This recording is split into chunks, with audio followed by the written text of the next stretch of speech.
Welcome, and thank you for listening to Sandy Creek Stirrings. I'm your host, Joshua Jimenez. And if you're going to win souls, you've got to love souls. In spite of their meanness, in spite of the way they look, in spite of everything, you've got to seek to bring souls to Jesus Christ because you love them, because Jesus loved them, and because Jesus died for them, and you're trying to bring them to the Son of God. The Bible says in Psalm 84:11, my last verse, "For the Lord God is a sun and shield. The Lord will give grace and glory. No good thing will he withhold from them that walk uprightly." I've based my whole life on that it pays to serve God, and I believe that with all my heart. God has given us a guidebook. God has given us a directional map. And that guidebook, that map, is the precious Word of God. Listen, don't just go and sit in the pew. Find some way to serve, and serve as a family. Be a part of everything at church. And when you learn to love what God loves, your children will learn to love it as well. Homes are not that spiritually strong. We're getting overtaken by the world quickly, but unfortunately, we're pumping all the sewage in. We're letting the world in when that ought to be a haven.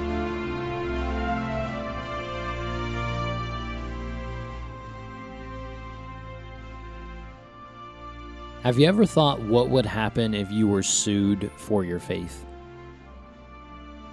Many years ago, there was a church that was sued. Its school, specifically its Christian school, was sued. All of the parents that took their kids, that let their kids go to that school, were sued for simply the reason of allowing their kids to go to that school and having a Christian education. They were sued by the state government. And the state sent a letter to those families saying this: when you come to court, bring your child and their belongings with them, because if we win, we will take your children from you. What would you do? That school reached out to Dr. David Gibbs Jr. of the Christian Law Association.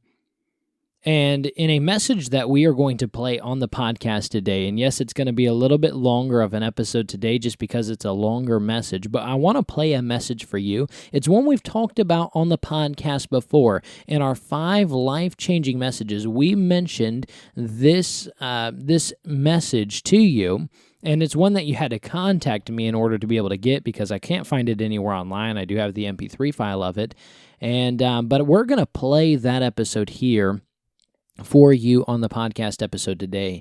And so that school called Dr. Gibbs, and he immediately went into action and said he would defend them within court and began to get people to pray. And he tells the story of what God did. It's an absolute miracle. You need to hear this message. And so from that episode entitled 5 Life-Changing Messages, we bring to you today here for your listening, and trust me, you'll enjoy this message. It will touch your heart, it will grow your faith, it will make you laugh, it'll make you cry. And so here's this message today, If My People, by Dr. David Gibbs Jr., preached back in 1996. Without further ado, here's that message, my friend. Until next episode, keep looking up and keep stirred up for the cause of Christ. Did you ever mean well, try hard, and it still just don't go right? Give it your best. Think about it. Really give yourself. And it still just doesn't go right. 1952, my life was significantly changed. In 1952, my mother was preparing breakfast as I walked downstairs in our home. And as I walked into the kitchen at 5 a.m. in the morning, my mom said, "Davy, I got a terrible headache, honey." I said, "You all right, Mom?" And she said, I don't know, Davy, I think I'm really sick." My mom turned from the pots and pans, walked the distance from about here to that interpreter, sat down on a couch, and never walked again. Polio, spinal meningitis had come to our house. Suddenly, my mom couldn't breathe. Suddenly, in front of me, I watched her body begin to curl up. Suddenly, the doctors came running, and ambulances showed up, and here I am, 8 years old, and they're saying, "We don't know if we can get her alive to the hospital." In our living room, I watched as they punctured her throat to try to put air in. Polio's not an issue today. You can take a Salk vaccine, a few drops on a sugar cube, and you've been inoculated. But in 1952, it was a killer. There was no way to stop it. For the next 2 years, my mom was in the hospital. 2 years is a long time. 2 years is really a long time when you're 8 years old. For 2 years, I never saw my mom except to go on the roof of a building across the street and look over to the hospital windows, and they'd wheeled my mom to a window. And that's how I saw her for 2 years. Something that impressed me, Brother Garris, polio was extraordinarily contagious. And the period of its contagiousness was for months and months and months. They came in and quarantined our house. I mean, we could not move for months and months. But as a young man, 8 years old, I watched doctors go in to take care of my mom, knowing that if they caught the disease, they would die. And some of the doctors who took care of my mom indeed died. As an 8-year-old boy, I went to their funeral. And I remember my dad saying to me, "Don't you ever forget, this man died trying to save your mom." There are things in life worth dying for. We're living in such an incredible, selfish society that we don't even want to be inconvenienced, let alone hazard our lives. But you hear me. Boy, if the gospel is going to be sent, some men are going to have to literally risk their lives to see that it be taken. For 2 years, I went to live with my grandparents, live on their farm. My grandma was the kind of lady that said, "Whoever's here works." So first thing they did was give me some jobs. How many of you had parents or grandparents like that? Boy, there was no free ride. If you're going to be here, you're going to get right to work. First thing she did was give me some jobs. I'm 8 years old. First job was to go out and pick up the eggs every morning. Everybody here ever pick up eggs? Terrible job, terrible job. I mean, every morning, me and these hens had a battle. I was sent to get the eggs. They didn't want to give the eggs. And boy, I'm telling you, she'd had these hens, and you know, several hundred of them. And boy, were they mean. And I'd go out there and try to get under them, and boy, they'd peck, and man, I got my hands tore up. How many of you ever got your hand pecked really good trying to snatch an egg? Finally, I decided enough of this nonsense. What I did was take a ball bat, went along the outside wall of the hen house and beat it on the, I mean, they're on one side, I'm beating on the other side. I walked in, here's all these hens walking around like this, wondering what happened. Man, I picked up all the eggs and got out of there. Every morning I pick up that ball bat, go bang, bang, bang, bang, bang, and all the hens would be walking around. Little. After about 2 weeks, my grandma says, "I don't understand, this egg production's off 90%.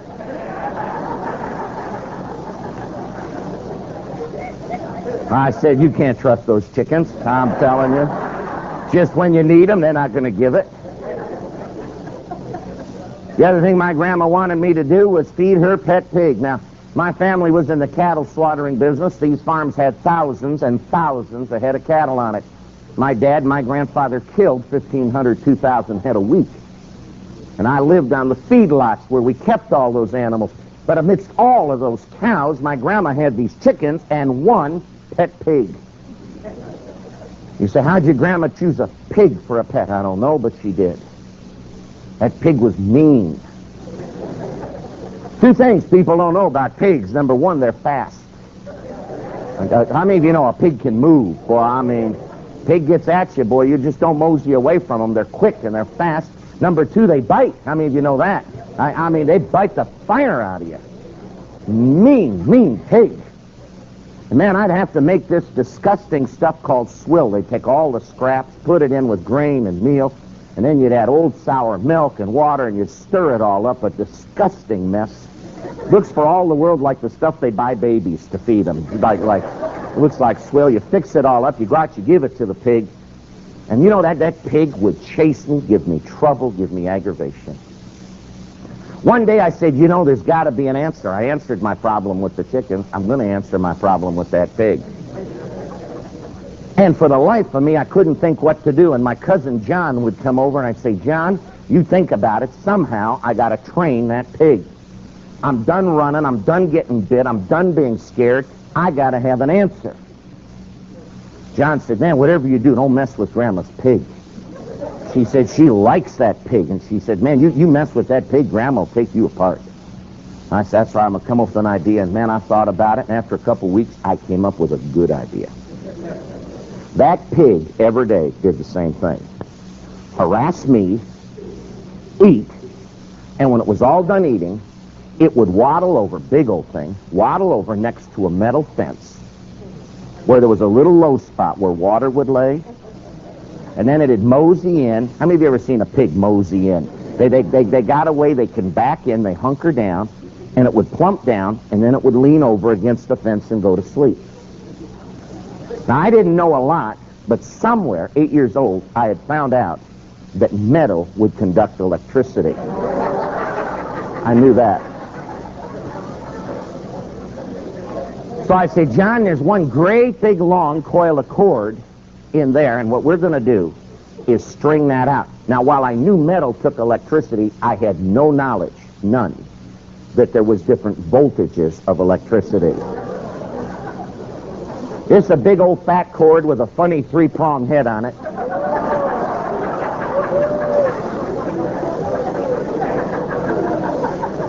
And it would only fit one socket in the barn. But I only needed one. I said, John, we're going to run that out, hook that up. And I said, what I'm going to do is when that pig lays over, I'll get in front of it, and then, John, you plug it in. And I said, what we'll do, and these were my words, I said, John, we will put the fear of me and the Lord in that pig. I said, he's got to be looking at me when you plug it in, because I want him off my back. John said, man, David, you're going to mess up Grandma's pig. I said, John, we're not going to mess up the pig. Trust me. Trust me. The next day, man went out, collected the eggs, bang, bang, bang, got them all. Went over to take care of the pig, and I thought, I can't wait for today. Stirred that. I mean, I was set. Went out, poured it, got chased, got bit, got harassed. I thought, last day this will ever happen. While the pig's eating, John and I are running the cord. Man, we're taking it out, and it's really too good to be true. There's bare wire on the end. So, I mean, we just wrap it around there. I said, now, John, you stand inside, and you plug it in when I yell now. Pig eats, moseys over, saddles in, just nestles down, then raining a little bit, it's wet there, saddles in, and lays over against it. Now I walked over, and I didn't count on how quick that pig had closed its eyes. So I walked over, you know what you do, you pick up some mud and stuff, and you wing it at him, throw a stone or two. I mean, I want his eyes open so he knows who did it to him. Finally, I get his eyes open, and I yell to my cousin, now, John, now! And old John plugs it in. What happened in the next 60 seconds was unbelievable.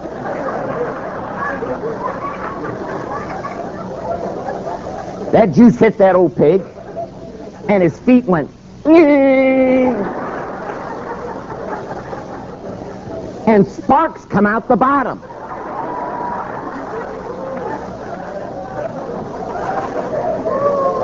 That old pig's tongue went,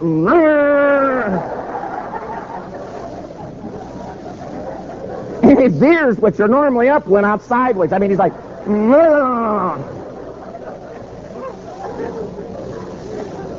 and smoke is coming off the pig. Smoke.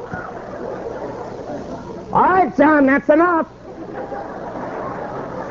Little did I know when John plugged it in, he got hit with 220. John is on his back, not hurt, but scared to touch it. All right, John, that's enough. John, that's enough. Finally, he gets enough nerve to pick up a stick and pull it out. Time he gets it out, the pig is permanently is gone to pig heaven. His legs are out like this. His eyes are like this. His ears are cocked.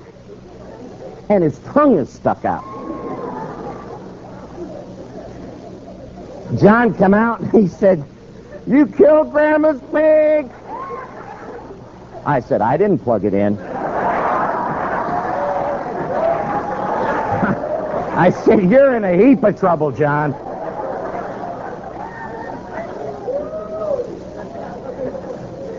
I said, "Grandma's going to kill you. Look at that." Oh, and John went to pieces. He said, "We're going to..." I said, "Now, hold it.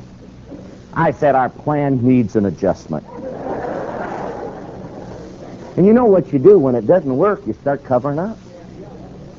Instead of saying what we're trying to do isn't working, you try to cover it up. I said, "I'll tell you what we'll do." I said, "First of all," I said, "we got to get those legs down. No pig ever died like this." So, I mean, we're out there standing on them, trying to get those legs down. John said, "Look at its eyes." I mean, they're like, yay, I never saw pig eyes like that. I said, "Go get Grandma's pincushion." I mean, you know what a pincushion is, every grandma. I said, "We got to get those eyes closed." Took them and, got her pincushion. We're pinning them down, packing them with mud. And he said, "Look at the tongue." Man, we got a stick. We're trying to get that tongue back in there. Was all said and done. Didn't look good, but didn't look bad. Best you could do. I said, "Now, John, that pig's been around here a long time. It was time for him to go anyway." Grandma just found out. So, man, when I went in, I told my grandma, I said, "You know, I don't know much about pigs, Grandma, but that pig didn't look like it was feeling good today." Now, don't you all look at me like that. You've all done a cover-up or two. I said, "Pig don't look too healthy today." Well, she said, I'll check him later. I said, "Yeah, I don't know, maybe he's not feeling well." Then she didn't go out. Next day, "John, man, what are you going to do, David? He's still there." I said, "John, I'll handle it. Pour the swill out." Of course, ain't no pig to chase you now.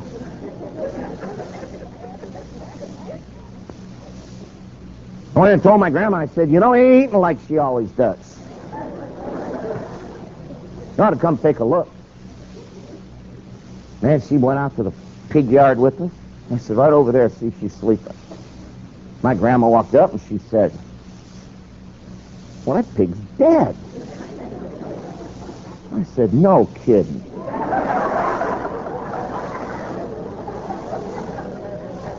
"You think so?" Poke it a couple times. Now, she was buying it. Old John's in it now. "Yeah, I believe it is dead."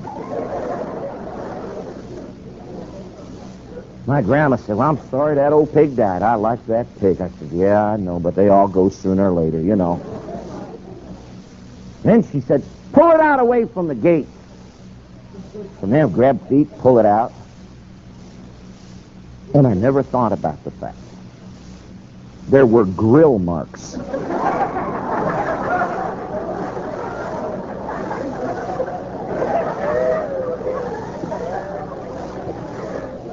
I thought of everything except we smoked her. She said, "Look at that, there's grill marks." I said, "Might have been lightning, you know." My grandma said, "It ain't raining lightning." Bo John went to pieces. "Oh, we killed your pig," I said. "I've been trying to cover for him, Grandma, I'm telling you." You listening to me? I wish in my life that would have been the last time I ever tried to make the wrong thing work.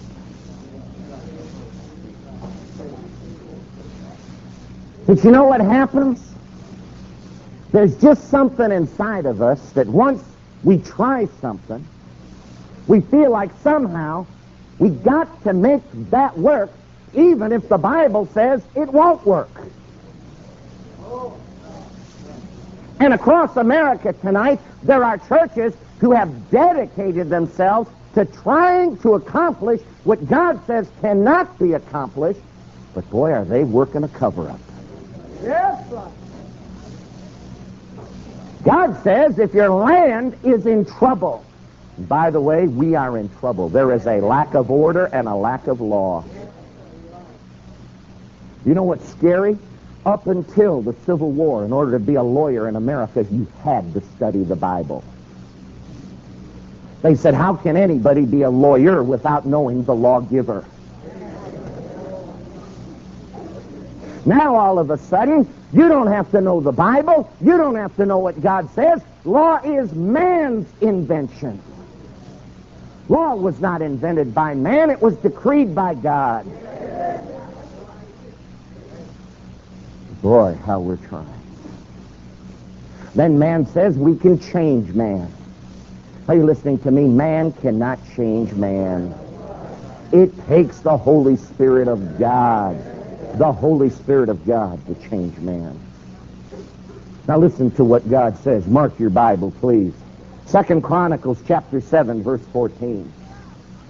God says, if my people, please listen, we're all upset with what the unsaved are doing in America. The problem in America is not the unsaved, it's the saved. If I read my Bible right, the unsaved tonight are doing exactly what they're supposed to be doing. They're supposed to be blind, and they are blind. They're supposed to be wicked, and they are wicked. They're supposed to be lovers of pleasure, and they are lovers of pleasure. They're supposed to be rebellious, and they are rebellious. The unsaved are doing exactly what God says they would do. The question of the hope for America, if you're ever going to see something restored in this land, and can I tell you this?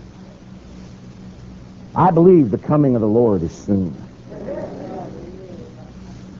But what if God didn't come for 25 or 50 years yet?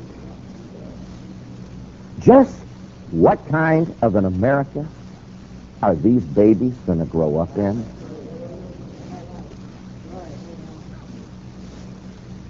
My Sunday school teacher, Brother Garris, is a young man. I remember him standing up there saying, you boys don't ever have to worry about growing up.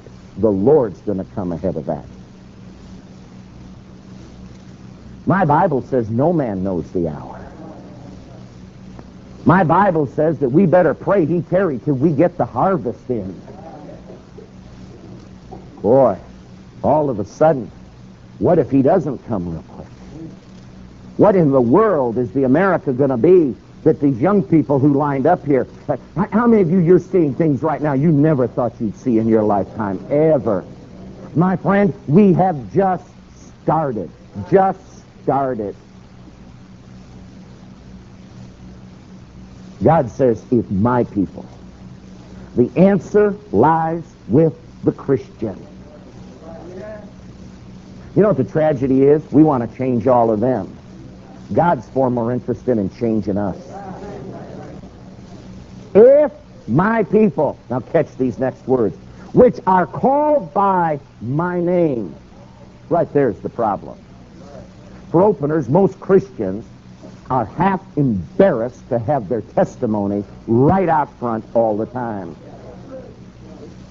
Can I ask you a question? Does everybody you know that you're a Christian? Oh, I know the folks here do.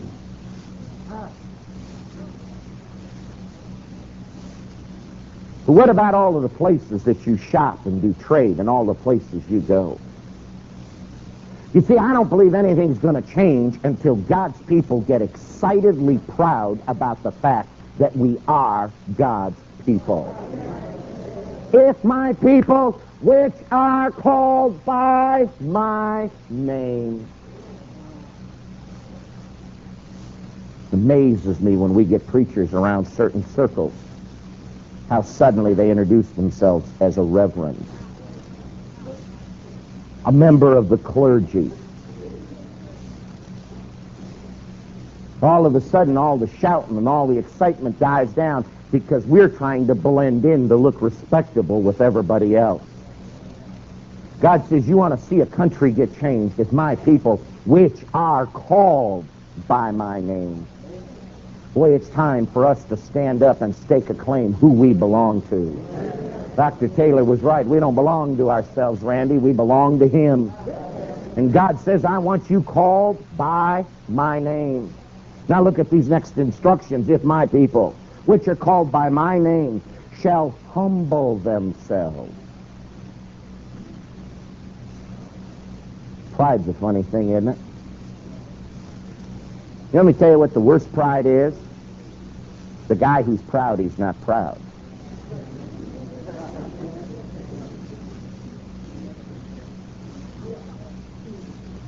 Oh, well, thank you.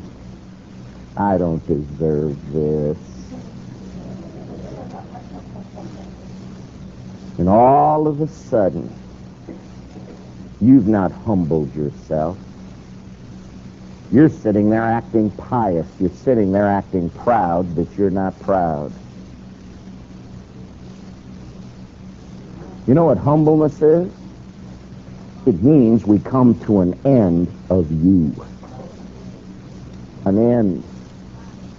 Will humble themselves. Scary right now in America tonight. All the Christians want to tell you what they think. That means they haven't come to the end of themselves. My Bible says we're to die to self. Humble ourselves. Boy, right now you want to split a church, just get the people to be offended. Oh, it don't matter what. All they got to do is be offended. And you got to split in the making.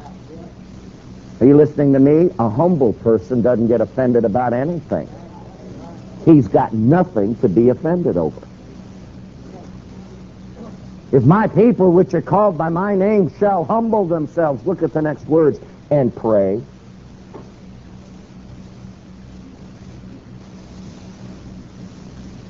If I were to ask you tonight, based on your prayer life, where's America headed? When I interview someone, frequently, Brother Jim Rushing of our staff is here. Brother Jim, hold your hand up in the back. This young man's with our ministry. When I interview someone and I have any question about them, you know what I like to do? I like to sit down. I say, how we're going to do this interview is for the next hour, I want to hear you pray.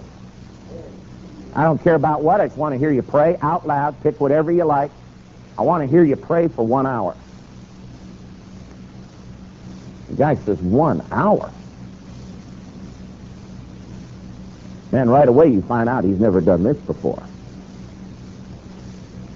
You know what I've discovered? You'd be amazed at the people who could not talk to God for 1 hour. If my people, which are called by my name, shall humble themselves and pray. Not join political action groups. Not get up on all the issues. Not order everybody's videos that are being sent out. Not join some information league, but pray. Humble themselves and pray. I wonder how many of you here have ever spent one night in prayer for the course of this country. I believe if I asked you tonight how many of you love America, how many of you are concerned with America, you'd all sit here and say, Brother Gibbs, I love the country, I'm concerned for the country, but Brother Gibbs, America's not worth one night in prayer.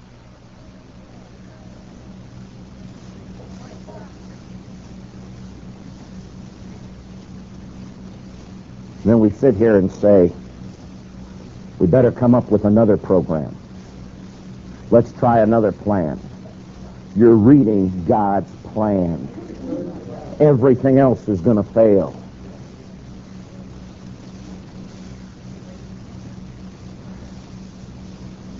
Why should the kids do it when the adults don't do it? My son Matthew's been called to preach. Boy, you talk about something that tickles a dad's heart.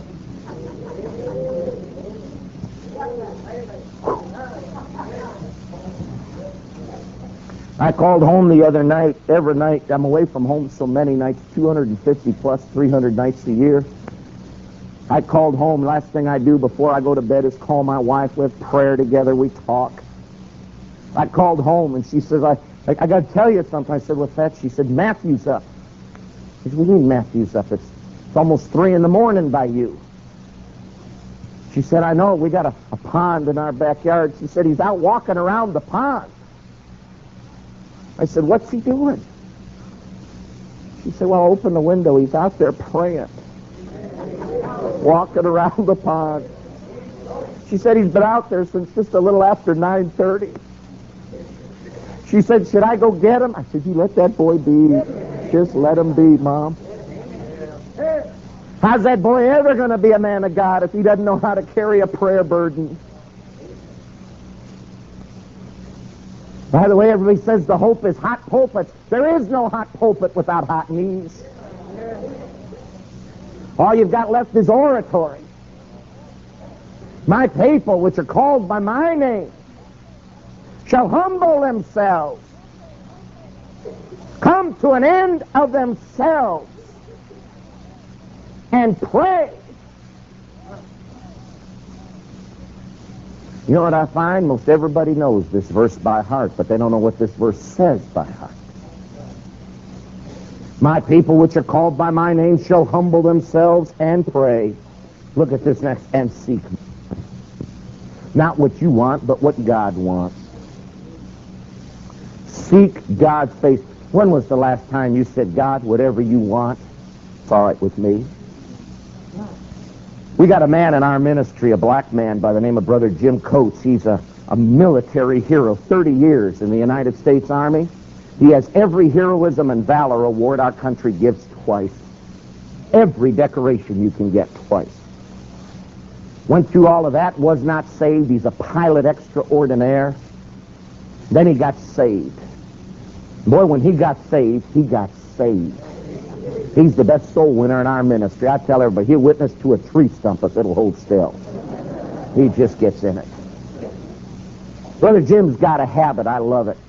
You say, Brother Jim, I want you to do something. You know what he says? You just tell me, Brother Gibbs, it's a done deal. You know what God's looking for you to say? You just tell me it's a done deal.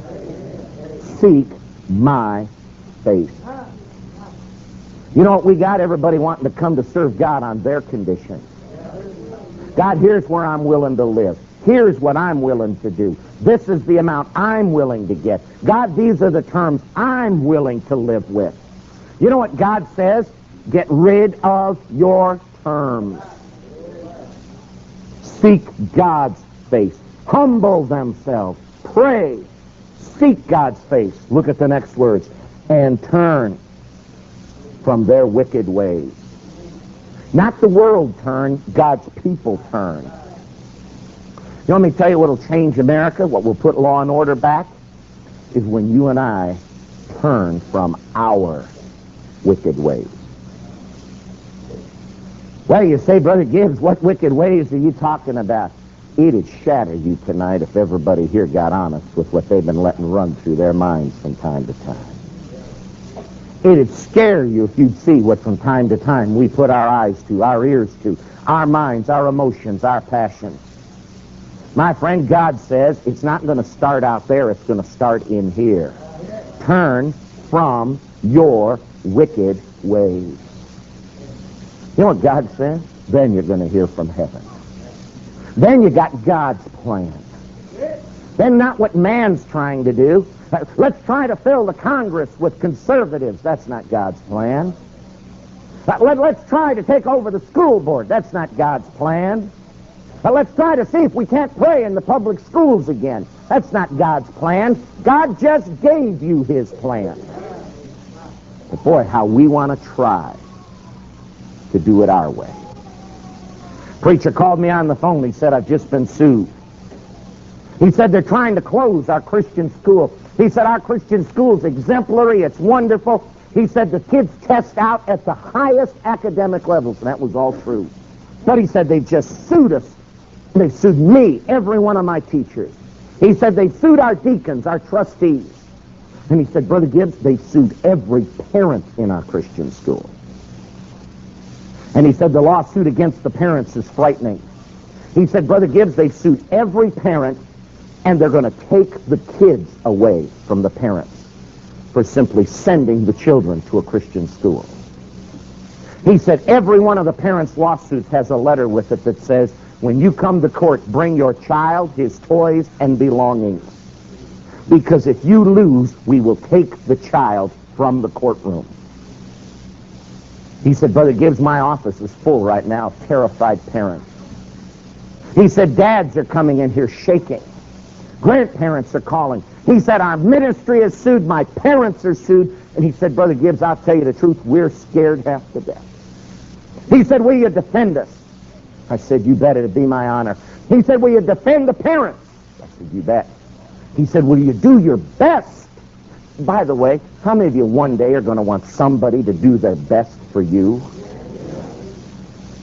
Well, you know, I'm so tired of Christians not giving their best. We got this idea God ought to be happy with any old effort. God doesn't require any old effort. He says, whatsoever your hand findeth to do, do it with all your might, all your heart. He said, will you do your best? I said, you bet. He said, boy, can you win? I said, I'm not sure I can win, but I promise you we ought to win. We need to win. We're going to do everything we can to win. I'll do my best. He said, get everybody to pray you can. I said, you bet I will. I'll get everybody to pray.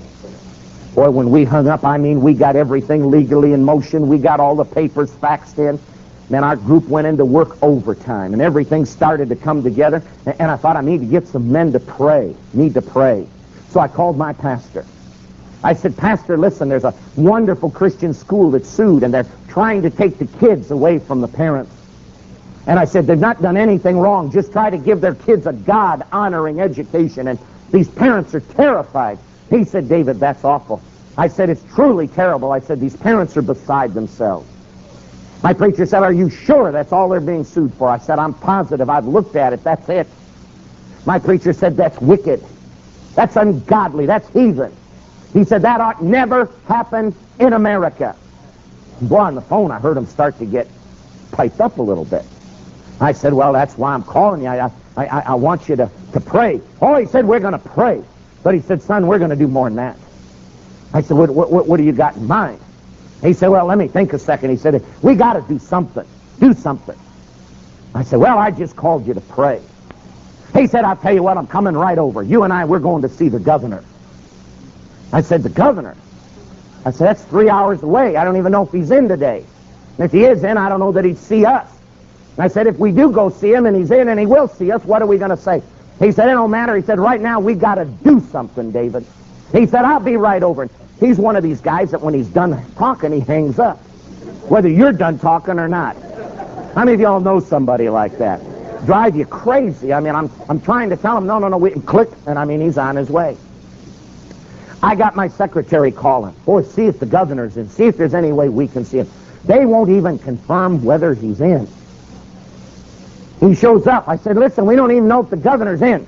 He said, God will just have to get him there. Come on, we're going. Man, we get in the car. It's a 3+ hour trip. I said, look, it's a long way to go for nothing. He said, David, it's not for nothing. He said, I'm telling you, this ought not happen. This is heathen. This is wicked. This is ungodly. And boy, he's really worked up now. How many of you ever seen your preacher get worked up a little bit? Boy, he's getting a head of steam up. All the way down in the car, we're praying. Man, he prays first. God, open the door.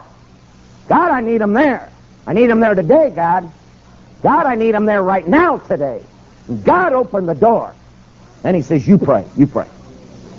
And I said, well, Lord, man, it sure be a help. He said, don't pray so wimpy. Don't pray wimpy. Pray.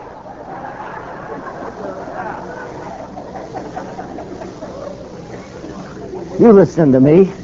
Most Christians pray so wimpy. When was the last time you staked out territory in prayer? When was the last time you said, God, listen, this is what we need. This is what's right. This is what's ungodly. And boy, I mean, he's serious with the Lord. I mean, I've never seen him get so upset in prayer. He's hitting the wheel.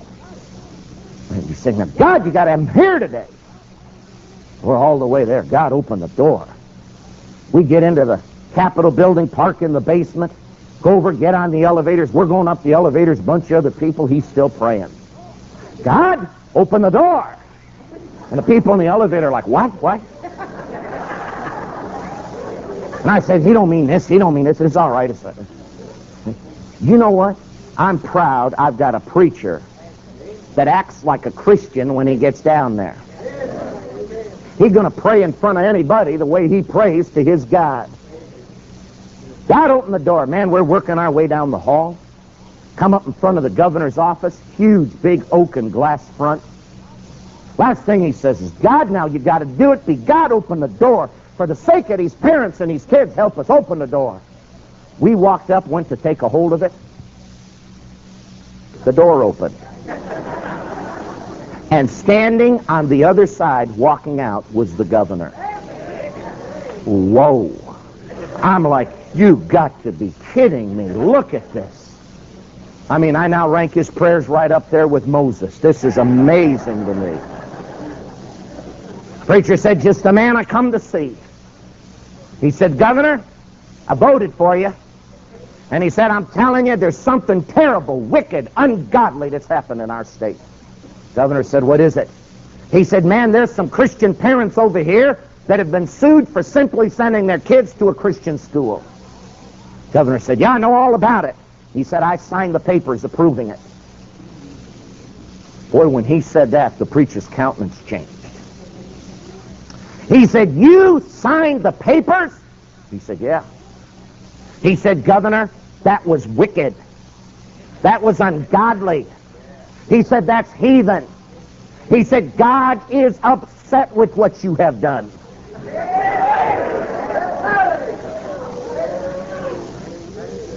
Now the governor's standing there and his hands are shaking a little bit, literally. He said, well, I'm sorry you're upset. He said, not only am I upset, God is upset with you. He said, one day we're going to stand before God. And he said, you're going to regret this. He said, God's going to say, who here knows about this? And he said, Governor, I'm going to hold my hand up. And he held his hand up. And he said, I'm going to tell God, I know all about it. God, I told him you wouldn't like it. God, I told him it was wicked and it was heathen. And boy, I mean, he's talking so loud, got his hand up in the air. People are gathering around us now. Governor says, boy, I'm sorry. And the governor is stammering and stuttering and his hands are shaking and he's sweating. He said, I got to go. And he turned and walked the other way, walked back in. Now we're standing out in the hall and I said to the preacher, I said, boy, what's this stuff about when we get before God? And God says, who here knows about this? And you're going to hold your hand up. I said, my understanding is God already knows about it. He said, yeah, but he don't know that. He don't know that.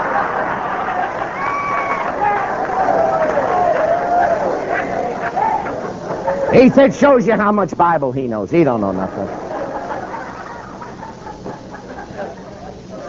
I thought, man, this is the most unusual couple hours of my life. I mean, I just watched a man of God walk up to the governor. And I'm telling you, when confronted with the truth and a man of God with some strength, that governor went to pieces. Whew. He said, well, let's go see the Attorney General. I said, wait a minute, whoa. I said, coming down here and jerking the governor's chain is one thing. But the Attorney General, I said, now that's another thing. That guy can do me some harm. I said, just what are you going to tell the Attorney General? He said, well, come on. I said, no, I want to hear it here. I want to know what we're thinking. He said, I'm going to tell him it's heathen. He said, David, until we start telling the truth.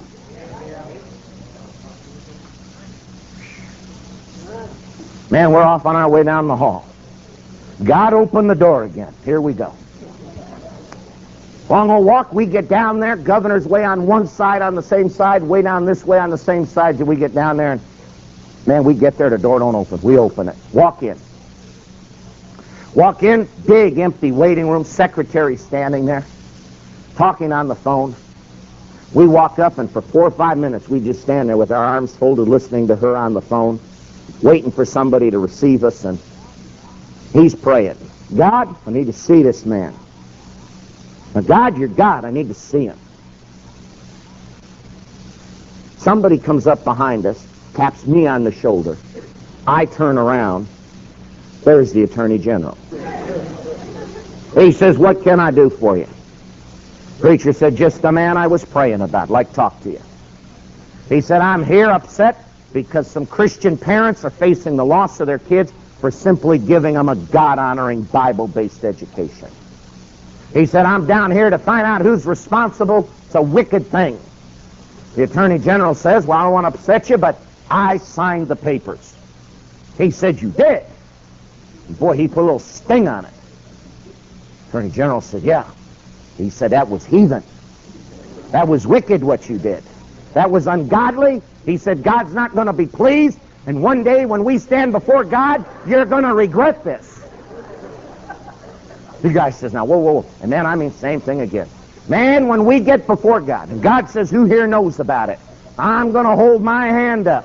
And that guy didn't know his Bible either. Bottom line is they both got shot right there. Finally, it's all done. You know what the Attorney General said? Now, here's a young man. And his hands are shaking. He said, man, I never saw anybody so upset. He said, look, I didn't sue your kids. You know what the preacher said? He said, you did too. He said, you sued the children of my brother. You sued the children of my sister. He said, you sued my kids. The Attorney General, really, he said, I had no idea your family went there. He said, I didn't know. It's exactly what he said. When was the last time you got upset over what happened to somebody else? You know what's scaring me? God's people only get concerned when it's theirs. My Bible says when it happens to one of us, it has happened to all of us. Turn from their wicked ways. Humble themselves. Pray.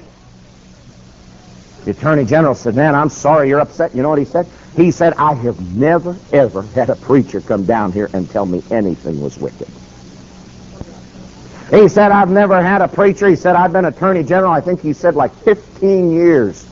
He said, I've never had anybody tell me anything was ungodly. He said, I've never had anybody tell me God was unhappy with anything. But he said, I've been told today. And boy, he was shooken. He said, you know, he said, I'm sorry, you're really upset. And he said, now this has got me upset. He said, I don't know what. And he started hemming and hawing. He said, I think I better go. And he turned and walked away. When he walked away, I told the preacher, I said, one incredible day. I said, nobody knew we were coming. You've done come down here. You got the governor so scared he can't talk. The Attorney General's sitting here rethinking his whole life. And I think your prayer life ought to part the Red Sea or something. I mean, it's amazing what's happened. He said, let's go home. And man, we went walking out, opened the Attorney General's door, and when we walked outside, we'd been in there about 20 minutes.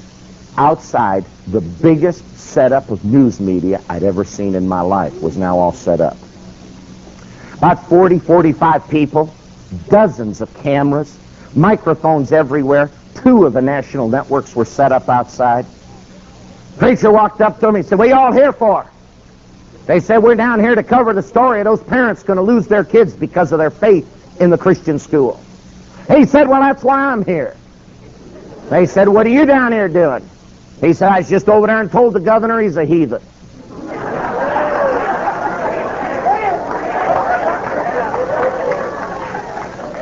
He said, I was just in here and talked to Mr. Attorney General and told him what he did was ungodly and one day for eternity he's going to pay.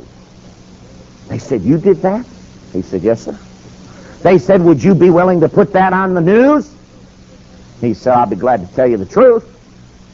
And then when they said that, I said, well, preacher, can I talk to you a minute? Come on over here. I said, listen, we've had an unbelievable day, but putting it on the news, I said, this is going to be recorded. It's going everywhere. I said, boy, whatever you do, be careful. He said, right.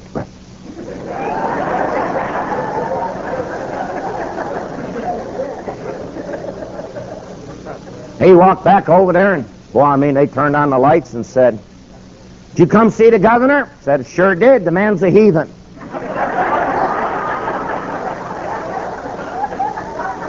He's doing wicked, he's doing wrong, and he knows it. Said, just in saw the Attorney General. He said, that man's going to stand before the judgment bar of Christ one day, and God is going to be some kind of upset. And I just came down here to let him know. Well, I'm listening to this, and these people are like, wow. When it's all done, they said to him, well, what are you going to do about it? He said, I don't know, but I'm going to do something. You know, before you know what you're going to do, you got to first decide you're going to do something. He said, I don't know, but something. They said, well, when you figure out what you're going to do, call us. He said, yeah, I will. They said, come on, David, let's go home. I thought, man, this is going to be the most incredible story I've ever heard in my life. What I've just witnessed, I've never seen anywhere. I've been to capitals with dozens and dozens of preachers, and they've never said anything. Man, I'm telling you, I watched the two ranking people in our state go. I'm telling the preacher, this is amazing. He said, yeah, let's go home. We walked to about that wall, mid-step, he stopped, and he went, that's it. I said, what's it? He said, I figured out what we're going to do. I said, what are we going to do? He said, come on over here. You can hear it while I tell them.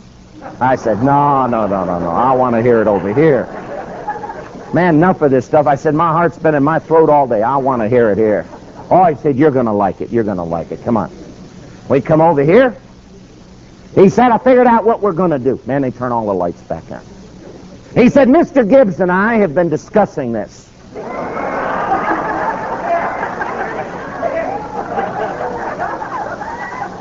I love my preacher, but I'm thinking, yeah, between here and there, and I don't even know what we're going to do.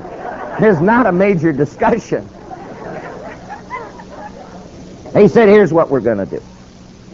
He said, God helping us, in 30 days from today, there's going to be a group of Christian men who are going to stand right outside these doors here, right outside the Capitol, right outside the governor's office, right outside the Attorney General's office. He said there's going to be godly Christian men that are going to come here and tell this government this is wicked, that this is heathen, that this should never happen in America. Then they said to him, well, how many people are you going to have? And boy, I'm back over here and I'm thinking, boy, don't give him a number. Oh, don't give him a number. Who knows? Don't. He said, that's a good question. He said, God helping me, 30 days from today, there will be 5,000 men. When he said 5,000 men, Brother Garris, my knees buckled. I'm thinking his elevators are not hitting the upper floors right now. This is not going to work. I came over, tapped him, said, could I talk to you, preacher? Sure, David, comes over here. I said, listen, it's not going to work. This is impossible. He said, what's the problem? I said, first of all, there's never been a meeting of 500. There's been very few meetings with over 50. You just said 5,000. That number can't be done. I said, number two, 30 days from today is the dead of winter. I said, we will be in howling snow. It'll be 10 degrees. You can't meet outside. Everybody will freeze to death. He said, yeah, it's going to be cold. It's going to be cold. I said, reason number three, it can't be done. 30 days from today is a Monday. That's a work day. They're never going to give up a day's pay to come. He said, okay. I said, here's what you do. Go back over there and tell them that this is one of many alternatives we're going to consider. And that after we have considered and analyzed the logistics of various proposals, we're then going to convene together with a larger group and decide what would be wise under all of the conflicting circumstances. He said, that's good, you wait here. Goes back over here. He said, I just talked it over with Mr. Gibbs. We both agreed. 30 days from today, there will be 5,000 men out front here. They said, we'll all be here. He said, yeah, don't you miss it. He turned around, he said, isn't this good? Isn't this good, David? Let's go home. I never saw him so happy. You know what he said all the way home? He said, David, can't you see it? I said, preacher, that's the problem. I do see it. Nobody's coming. I said, you can't go out there. You'll freeze to death. It's a payday. They'll never miss pay. I said, this is out of reach. It can't be done. He said, David, you got a better idea? Put it on the table. Otherwise, we're going to do this idea. Isn't it funny? Everybody who's against your idea has no other idea. He said, it's going to be great. I mean, he is bubbles. We get to my house. 3 hours later, I get out of the car. He says, thanks for coming, and he says, kiss your wife goodbye. I stuck my head back in the car. I said, why would I want to kiss my wife goodbye? He said, David, for the next 30 days, you and I are going to run like there's no tomorrow. He said, son, it may be that nobody's going to come, but it isn't going to be because you and I didn't work day and night. He said, son, we are going to give our all. He says, you're going to stand and fight for those kids like they're your kids, because they are. I said, wait a minute, I'm the wrong guy. I'm not even for this plan. He said, that's all right, just don't tell anybody. Just come on, you'll be fine. I said, now wait a minute. He said, I'll be by, pick you up at 5 a.m., and he backs out and drives off. I thought, wait till I tell my wife. Wait till I tell her. She won't believe it. I walked in. I said, honey, you're not going to believe this. The preacher thinks there's going to be a meeting in 30 days with 5,000 men. She said, isn't that wonderful? I said, no, it's not wonderful. It ain't going to happen. I said, he wants me to go with him. I thought, boy, that'll stymie it. 30 days, I'll be gone. She said, man, I got to get your shirts ready. She said, I'll get it all ready. I said, honey, it won't work. You know what she did?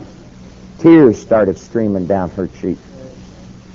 She said, honey, if they'd suit our family, wouldn't you want a David Gibbs somewhere to do something? She said, it's the least we can do. The least. I thought, I don't believe this. She's for it. The preacher's for it. Nobody can see it's not going to work. He gets home, he calls me on the phone. He said, I've been praying and thinking about it. And he said, I've decided. We got to know who's with our group. So he said, nobody's allowed to come to this meeting who doesn't ride a church bus. I said, you think 5,000 men are going to ride church buses? I said, let me remind you, half of our buses can't get across the parking lot, let alone across the state. And I said, what makes you think the men will ride on buses? You know what he said? He said, that Monday, God will have to heal those buses. He said, number two, do the men good to see where we've been putting the kids. He said, they got to come on buses. He hangs up. I told my wife, I said, you ain't going to believe this. He thinks 5,000 men are going to come on church buses. Oh, she said, won't that be a sight? I said, yeah, that'll be a sight. Half hour later, he calls me again. You know what he says this time? He said, we got to have a place to park all those buses. He said, here's where we're going to park them. We are going to park all of these buses on the Ohio State University football field. I said, they'll never let you do that. He said, I already called them. They said we can't. We're going to put them on the football field. Next morning, he's not at my house at 5 a.m.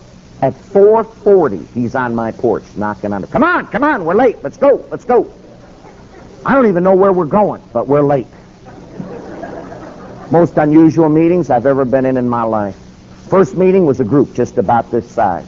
Can I tell you what he did? Scared me half to death. My preacher's an eloquent preacher. He got up and said, almost verbatim, I quote, "You don't come? God help your sorry soul."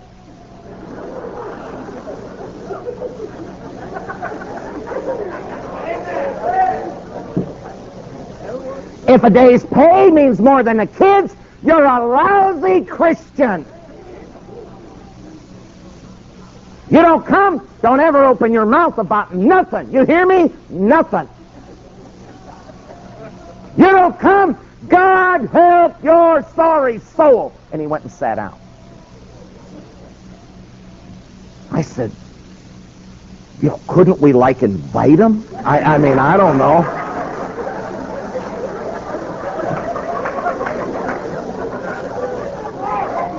I mean, I'm looking at these people's faces and they're like stunned.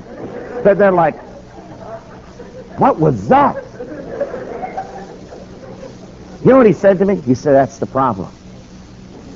He said, you want to apologize for the truth while you're giving it. He said, the truth don't need an apology, David. It just needs to be said. He said, the truth is, God help their sorry soul if they don't come. He said, the truth is, they're stinking Christians if a day's pay means more than the kids. He said, I said it, I stand by it. He said, you want to get up and apologize? Do it. Well, I didn't know what to do. Everywhere we went, God help your sorry soul. 2 weeks into it, a group of preachers called me who were my friends. Worst day of my life. I got in a meeting with them. These are men that supported me, who I loved, who I appreciated, who I respected. You know what they said? We're here to issue an ultimatum. I said, what? They said, you are an embarrassment to the cause of Christ. I said, what do you mean? What'd I do? They said, everybody knows nobody's coming. The number 5,000 is on everybody's lips in the Capitol.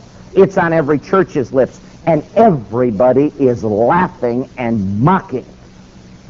You are an embarrassment, David. They said, here's the ultimatum. You either immediately renounce this plan and turn on it, or every one of our churches is dropping you from support. And we're going to oppose you. I said, now wait a minute. You guys will destroy me. I said, I don't think it's the greatest plan in all the world, but nobody else has got any plan.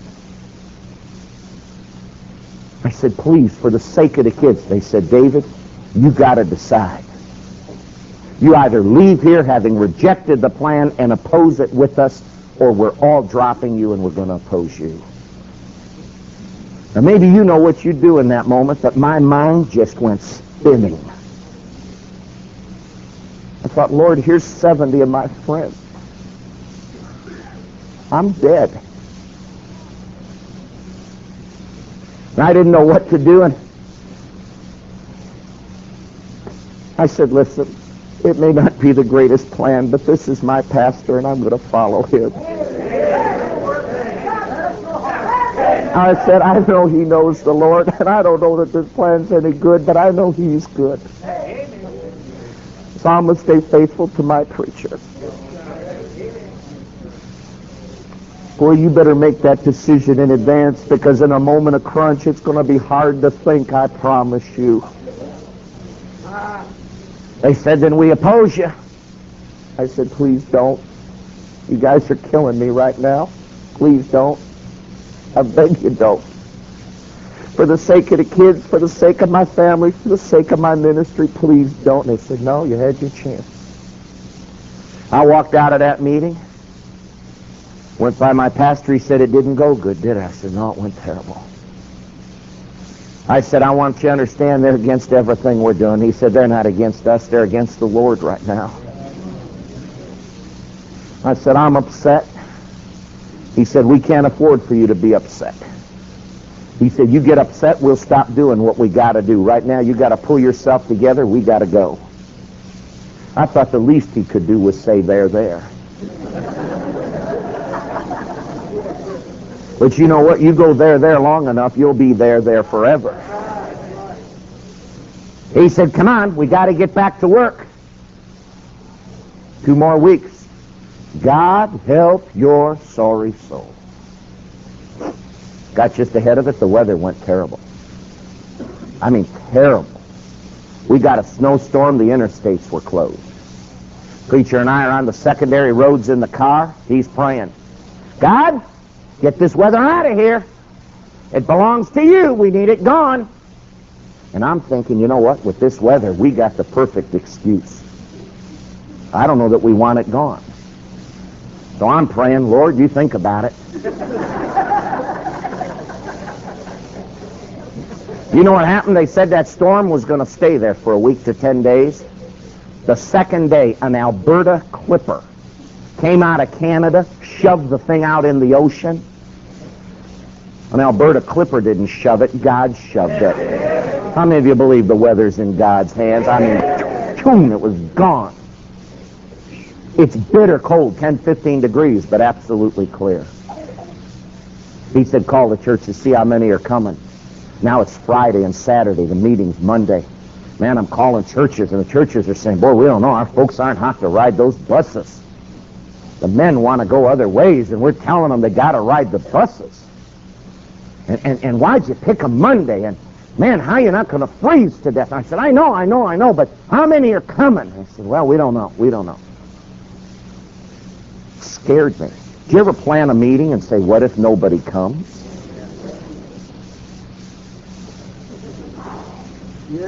Yeah.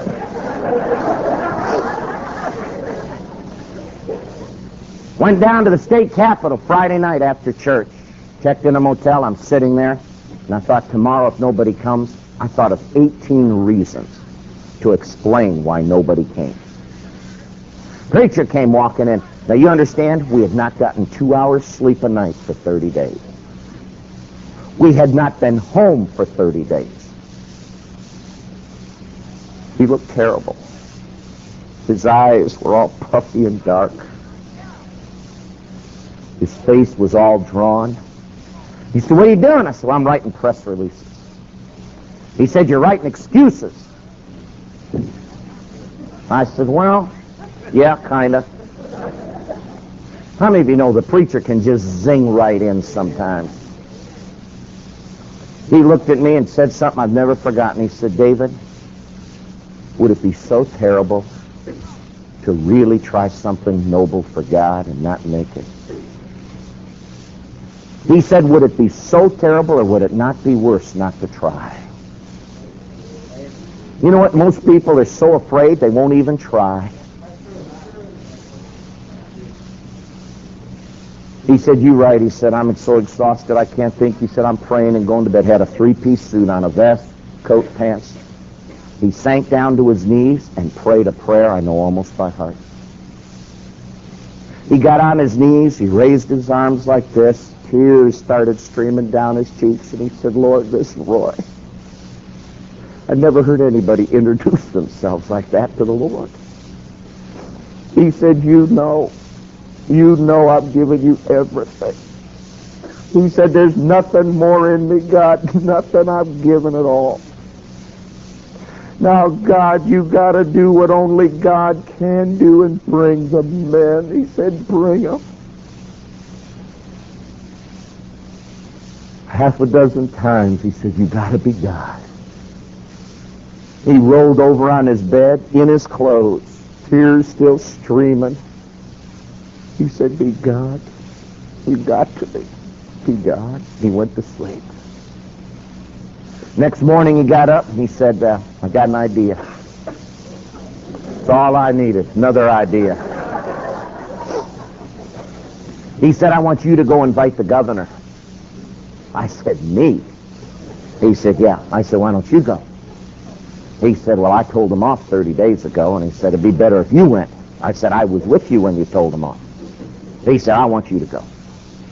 I went over, found the governor's office. As I'm walking over there, I scared myself half to death. Came up on the Capitol building. There are 200 plus riot policemen. Umpire chest protectors, helmets, motorcycles, dogs, 2 helicopters flying overhead, shotguns. I walked up to one. I said, what's this all about? He said, we're here to handle the riot. I said, what riot? He said, we got word that church people are coming to riot. I said, who told you that? They said, other churches called us. I thought, those rascals, to the end. To the end. Listen, just because you don't agree with everything else, don't try to destroy everybody else.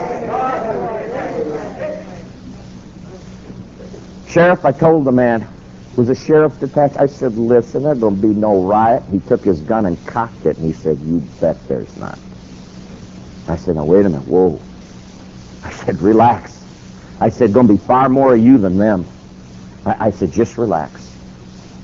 Man, I walked inside, found the governor's office, went up to his secretary.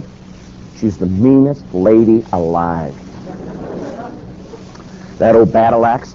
I told her, I said, I want to invite the governor to come to a meeting today. She said, where do you live? I said, in Cleveland. She said, what's your home phone? I gave her the home phone. She said, if the governor can come, he'll call you at home. I said, man, won't do any good. Nobody's at home. We're all here. I said, I got to see him here. She said, hear me. If he can come, he'll call you at home. I said, lady, you don't understand. There's nobody at home. Won't do any good to call him home. He's got to call me here. She said, you don't understand. If he wants to come, he'll call you at home. I said, lady, you don't understand. And boy, she got mad. She stood up, took her finger, and thumped me. She said, you don't understand. If the governor, boy, it's hurting like blazes. If the governor can come, he'll call you at home. I thought, you mean old biddy. I'm telling you, I've never seen anybody like that. I said, all right, if he can come, he'll call me at home, and I walked out. Saw the preacher. He said, is he coming? I said, he's calling if he can come. That's all I know. He said, let's call, see how many buses we got. Had a phone out there. One of my best friends was at the football field. I called him, Bob, how many buses? He said, we got none. I said, what do you mean, none? He said, none. I said, you know, a little one. I'm thinking a van. He said, we got no big ones, no little ones, none. He said, have you got any idea how big this place is? He said, there's one thing out here, though, I want you to know. He said, there's an aerial crane that goes up in the air 150, 200 feet. And he said, on top of it is a basket in which there's a United Press International photographer. I said, what's he doing there? He said, David, he says he's going to take a picture of a whole bunch of buses or a whole bunch of football fields. And tomorrow it's going to be in 188 newspapers. I said, oh. He said, David, I should tell you one other thing. I said, what? He was down here and his exact words were, whose crazy idea was this? And I gave him your name. I said, now, Bob, that's not fair. You know it's not my idea. It's the preacher's idea. He said, yeah, but I didn't want the preacher to look bad, so I gave him your name. David, he's got your name, your address, your phone number. He knows all about you, and he thinks this is your program. I said, let me get this right. I said, you gave him my name, and there's going to be 188 newspapers that think I couldn't get one bus. And he said, I'm sorry. I said, Bob, I don't believe this. And I got discouraged. Do you ever get discouraged? I put the phone down, and I started walking. And I said, I'm telling you, this is crazy. For an idea that I wasn't even for, I'm going to have my name in papers I don't want them in. I'm going to get tagged with an idea I don't like. I have lost almost all of my support in my ministry. We have got people terrified all over the state.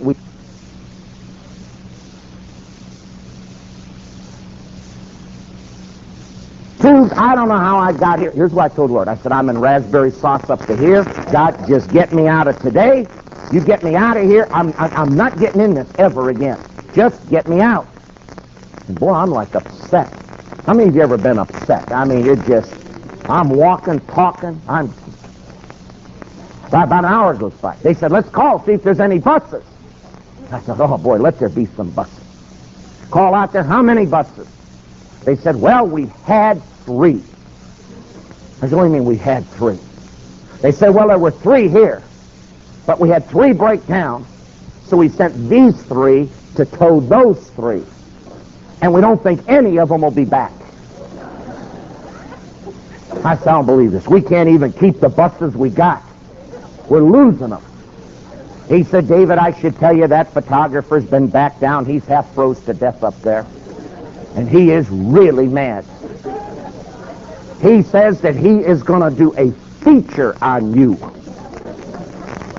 And he's calling you the deranged lawyer. I said, this is amazing. I hung up the phone, walked away. I said, Lord, just get me out. I said, I'm real sorry about the kids, but get me out. God, you get me out, I will never get myself in this fix again. I love the preacher. I know he means well, but God, will you please get me out? And boy, I got upset. In fact, I told God I quit. I said, Lord, just get me out. I mean, this can't go any worse. I walked the streets for 1 hour and 45 minutes, upset.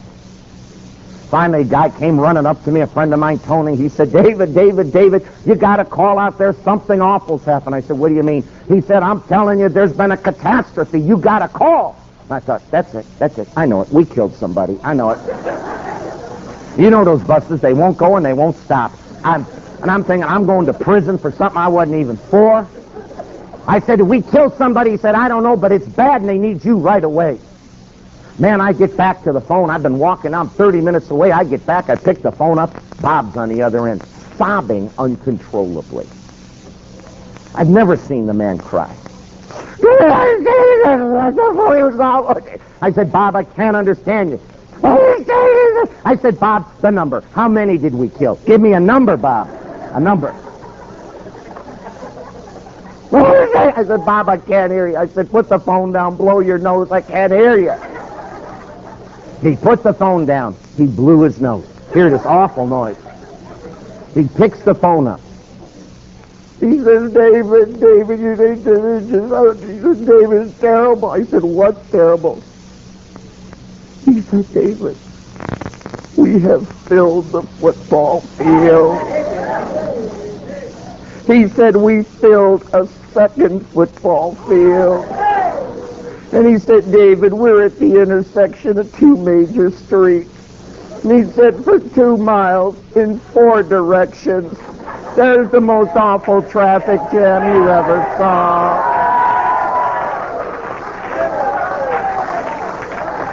He said, the police are so mad. He said, it's terrible.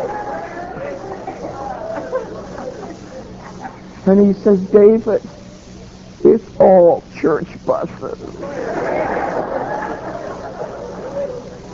He said the men have been on them since 1 and 2 in the morning. He said they've pushed them, they've pulled them. He said they've changed tires. He said there's a half a dozen that got all flat tires. He said they're just limping along. But he said they're all full of men. You're not going to believe it. He said the police are so mad.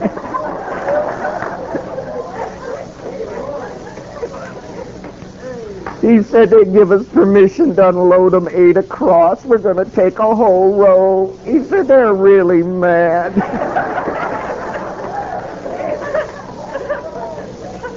He said you're not going to believe this. 10 minutes later, they started pulling up 8 across. 8 across, 8 lanes. The buses went down 40 blocks. Was the line to get unloaded. The men came off the bus. We hadn't planned on anything for them to do because we didn't know if there'd be anybody there. The men come off the bus. and the first group come off, had their Bibles in their hand. They held them up in the air and they said, "I'm here! I'm here!" And I thought, what's this I'm here? I thought, what's this? He said, "I know God help me, awful soul." He said, "I'm here."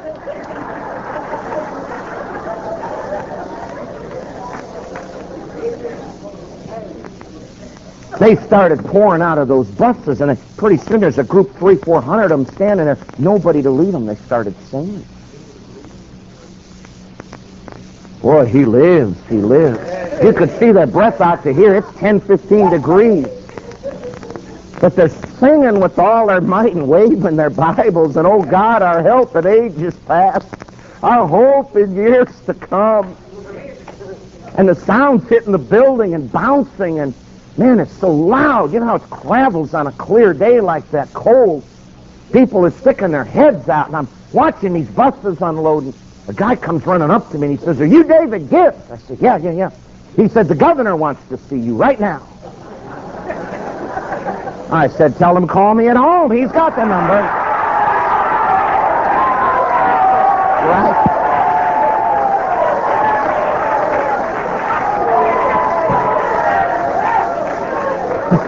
No, I didn't say that. I thought it, though. I thought it. Man, he said, come on.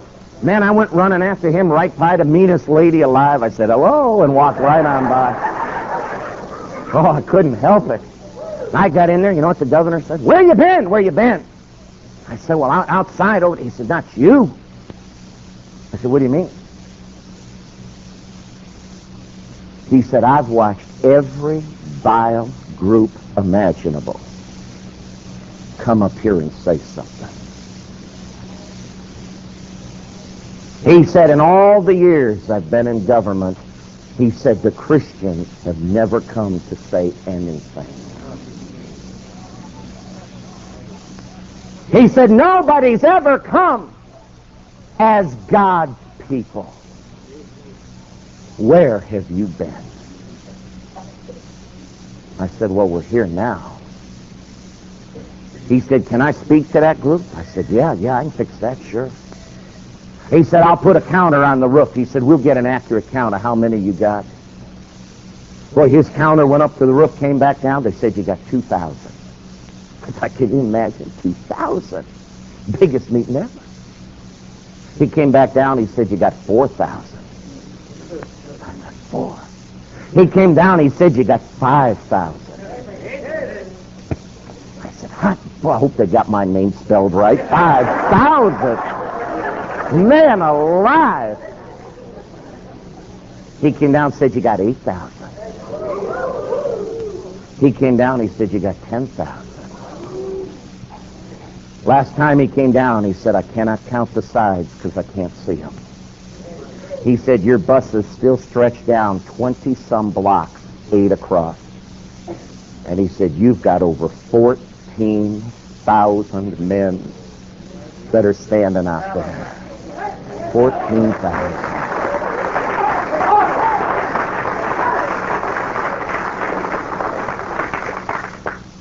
The policeman came up to me.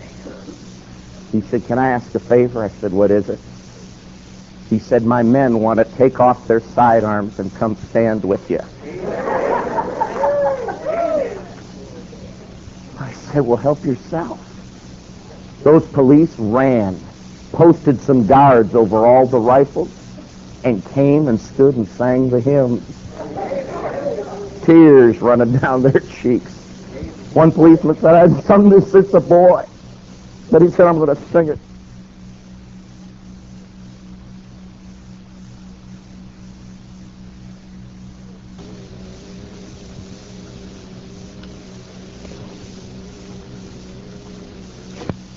Every charge dropped.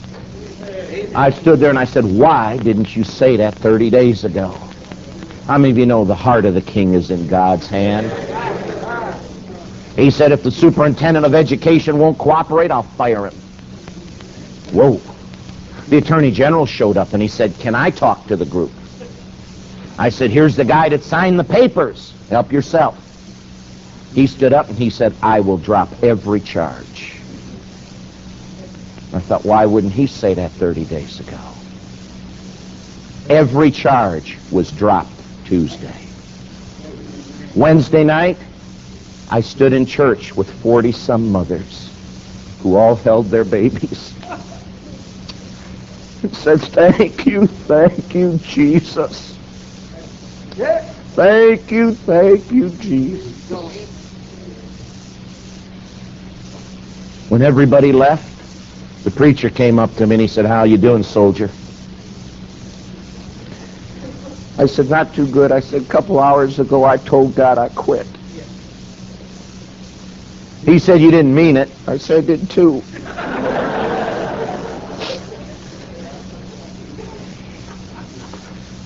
You know what he said to me? He said, David, God won't let you quit. He said, God won't let any Christian quit. He said, you be patient. He said, God's got more for you to do. If my people who are called by my name, I'm so glad I got a preacher that's not afraid to be called by his name, will humble themselves, come to the end of what's best for you, and start doing what's best for the sake of the Savior. And pray. I lived in a car where for 30 days that's all that man did was pray. And turn from their wicked ways. Then God says you're going to see something. The choice is yours. You can keep trying what everybody dreams up. It's not going to work. Or you can do it God's way. If my people. Let's pray. Father, thank you for speaking to hearts tonight. God, we want to leave different than we've come. How many tonight say, Brother Gibbs, God spoke to my heart? Slip your hand up. Slip them quick, slip them high. Yes. I want you to leave out from that pew and come down here for prayer right now. God spoke to your heart, you come. It's a fearsome thing when God speaks to heart, but I'll tell you what's more fearsome is for God to speak and you not respond. Would you tonight? If my people, which are called by my name, will humble themselves, pray, seek my face, and turn from their wicked way, then they're going to hear from heaven.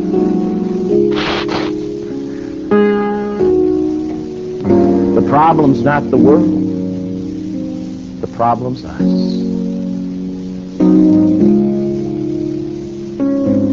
God, tonight we bow our knees. First of all, asking you to just forgive us. How many things we've tried, how many things we've thought. God, how we want to see something happen and we've tried everything that has no promise in it. But God, your word is anchored to a promise sure. And tonight we're just declaring we're your people. We delight to be called by your name. And tonight, amidst the quietness of this moment, we're surrendering to your word. God, our nation's in trouble. You're the answer. And if we're going to be used, we've got to do it your way. I pray that you'd put a boldness in our speech, put a courage in our hearts. God, we're going to be called by your name without apology. God, let us put to death our interests and our thoughts